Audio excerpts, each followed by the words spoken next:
wiwitane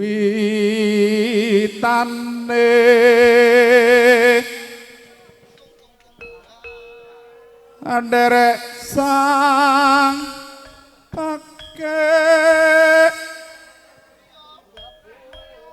pria perhatian yang punya helm di tengah jalan mudah-mudahan disingkirkan dulu sebentar.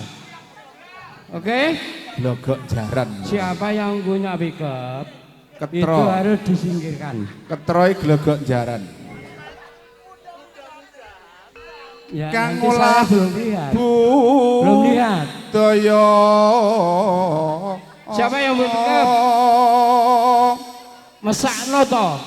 Sederek kanggul gitu. Badhe wangsul.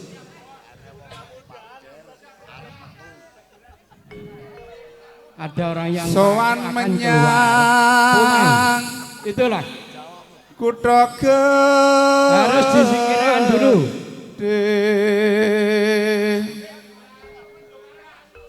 Awake dhewe. Siap, siap, siap, siap. Oke. Bendoro terus kang yung yun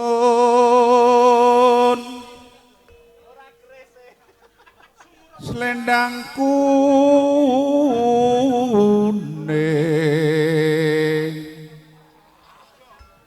kang saking ukir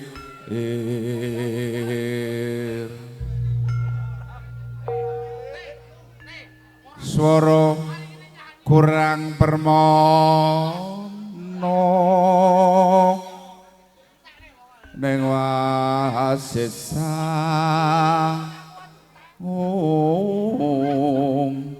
kro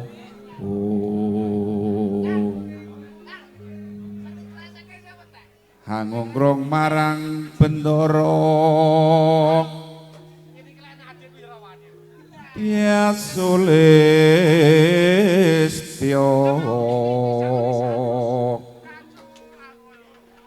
pijer ngincangake alis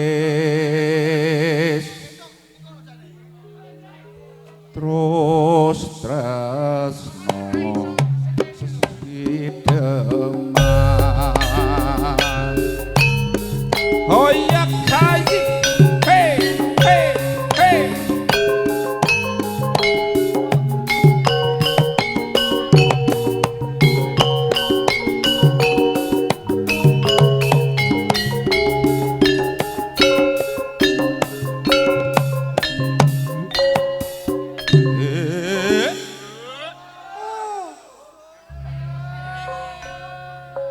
nggih niki langgame Mbak penyanyi.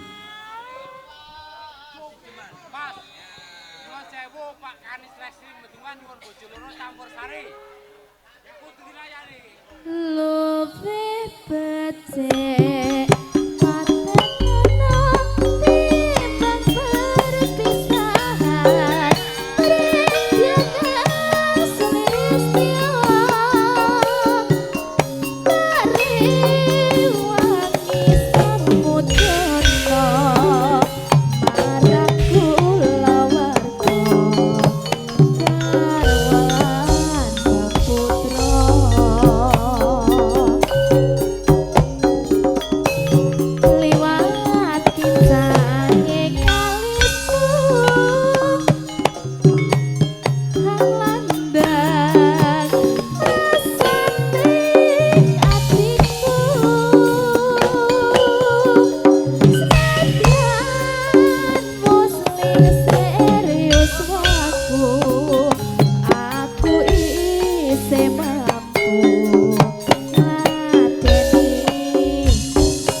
cetuk iki. Nang endi manggone kemendanku?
Sak puas-puasmu, sing penting aman, terkendali, tidak ada suatu apapun. Golek kemendanku ra cetuk.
aku wis kebacut tresno ya mung sliramu sing katon ana mata bengi ra bisa turu bayanganmu wis mlebu pikiranku kok kaya ngene rasane mung tansah kangen pengen weruh dheweke apa bisa aku nyanding sliramu duh wong ayu kang dadi papujanku lungono rasa kangen hatiku nganggo asam manis kang tak tunggu kangen iki bisa mari yen sliramu wis gelem nambani sing tak suwun rina wengi dadi ya tamba kangen ning